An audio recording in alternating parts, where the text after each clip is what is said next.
सगळ्या समाजाला द्या, महागाला येऊ द्या, महाराला येऊ द्या, सगळं जे काही 18 पगड जाती असतील सगळ्यांना प्रवेश द्या. काहीतरी मागे नांदेड जिल्ह्यामध्ये घटना घडली, पण ते गावाचं नाव घेत नाही मी.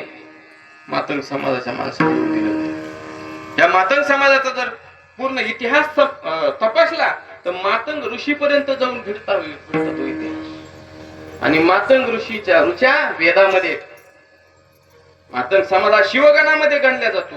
शिवगणाची परंपरा त्यांच्यामध्ये. मातंग समाजाची म्हातारे ते अशी काठी घ्यायचे ना, पहिले नागाच्या फणीची काठी घ्यायची. कशामुळं? त्यांची परंपरा शिवगणापाशी जाऊन जोडली. आपला भोई समाज आहे, या भोई समाजाची परंपरा व्यासापर्यंत जाऊन भिडते. या भोयांच्या घरामध्ये व्यासाचा जन्म झाला आणि त्या व्यासाने 18 पुराण 4 वेदाची भाग केले. उपनिषद आपल्याला निवडून बाजूला दिला. आपला समाज असा विणलेला आहे. सनातन हिंदू धर्म सोपा समजू नका. मधल्या काळामध्ये काही गिधाडांनी लांडग्याने तोडून टाकला, समाज विभाजित केला.